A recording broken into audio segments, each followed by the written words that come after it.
ज़ुबिल्लाहिमिनश्शैतानिर्रजीम बिस्मिल्लाहिर्रहमानिर्रहीम। मेरा नाम डॉक्टर हमाद है, ENT स्पेशलिस्ट हूँ।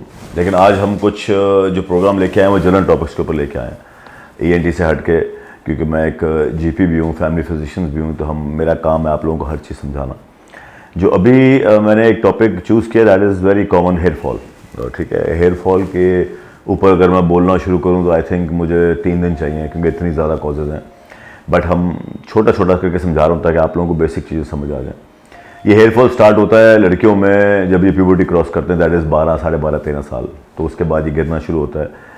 वैसे कहते ही हैं कि अगर आप अपने बाल कंघी कर रहे हैं, कोम कर रहे हैं और अगर 100-200 बाल गिर रहे हैं रोज़ के, दैट इज़ नॉर्मल है। हेल्दी बाल गिर जाता है और नया बाल निकलता है।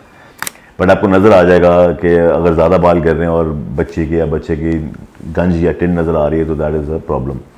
तो सबसे पहले बेसिक उनकी न्यूट्रिशन है। ठीक है, न्यूट्रिशन में हम वो बाद में उस पर बात करेंगे कि हमने क्या क्या ठीक करना है। लेकिन हीमोग्लोबिन लेवल पूरा होना चाहिए, आयरन लेवल पूरा होना चाहिए, विटामिन डी, कैल्शियम ओरली, ये जो हम देते हैं डाइट्स में। प्लीज़ मेरी हमेशा ख्वाहिश होती है कि बच्चों को मैं मल्टीविटामिन दवाइयाँ कम से कम दूँ। अब डाइटरी चीज़ों ठीक करें, जिस तरह बीट रूट है, जिस तरह ABC जूस है, जिसमें एप्पल, बीट रूट और कैरेट होता है। मुश्किल है पिलाना, लेकिन पी लेंगे, थोड़ा बच्चों को लालच देना पड़ता है। खजूर है, उसके बाद बच्चों लड़कियों के लिए नारियल पानी बहुत अच्छा है। एंड आखिर में जो मैंने देखा that is seafood. Seafood का जो मीट है वो बहुत ही फ़ायदेमंद है बालों के लिए। आपने देखा होगा चाइनीज़ बाल सबसे ज़्यादा मशहूर है, क्यों? Because they always eat fish, they always eat prawns. ज़्यादा नहीं खाते हम लोग, क्योंकि हमारे यहाँ ज़रा टेम्परेचर चेंजेस कुछ ज़्यादा हैं, हमारे भी ब्लड प्रेशर के इशूज़ हैं, हम इतना वॉक नहीं करते, but it is very important. लेकिन यहाँ जो मैं आज डिस्कस कर रहा हूँ वो है आपके हेयर इम्प्लांट और आपके बड़े लोगों के हेयर फॉल के ऊपर। हम आज टॉपिक जो कर रहे हैं छोटा सा, 2 मिनट में समझाऊंगा सिर्फ कि हेयर इम्प्लांट जो हम ट्रांसप्लांट कराते हैं तो वो तब अच्छा लगता है जब आपका हेयर फॉल रुकेगा। अगर आपके सिस्टम में हेयर फॉल है तो वो जो आप लगा रहे हैं वो भी 2 साल बाद गिर जाएगा, तो आपको बार एवरी 3 ईयर कराना पड़ता है। तो मेरे जितने पेशेंट जो करा के आते हैं मेरे पास, तो मैं उनको पहले तो हम एलोपैथिक मेडिसिन देते थे, तो वो मैंने बंद कर दी, कुछ किसी को साइड इफेक्ट होता है। तो इसमें बायोटिन का बहुत रोल है। जिनके बाल गिर रहे हैं या जो इम्प्लांट ट्रांसप्लांट करा चुके हैं या जिनको कोई हेयर फॉल की डिजीज़ है, तो पहले बायोटिन खाना शुरू करा करें। तो हाई बायोटिन के नाम से एक गोली आती है और भी बायोटिन आती है बाज़ार में, वो रोज़ एक गोली मैं खिलाता हूँ for about longer period of time with good diet, जो कि हाई प्रोटीन डाइट है।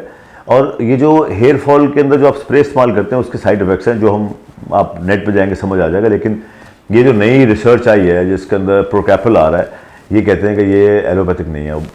उस स्प्रे के बारे में कहते हैं कि अगर आप उसको लगाएंगे तो बाल तो आ जाएंगे, लेकिन जैसे छोड़ेंगे गिर जाएंगे। मेरे पेशेंट्स को जिनको मैंने ये रेकमेंड किया है और बहुत चीज़ें इसके अंदर आती हैं, तो इसको छोड़ने के बाद भी 6-8 महीने बाद ही बाल गिरे नहीं, तो उसको हेयर फॉल को रोकना है, जिसका मेरे हिसाब से इसका रिजल्ट बहुत अच्छा है। और इसी का शैम्पू मैं इस्तेमाल कराता हूँ। फिर एक और वजह है कि अगर उसके स्कैल्प पे डैंड्रफ है तो साथ एंटी फंगल का रोल बहुत अच्छा है, तो मैं एंटी फंगल साथ देके ये कॉम्बिनेशन देता हूँ, तो 3-4 मंथ्स में उनके बाल गिरना रुक जाते हैं with good iron and good protein diet.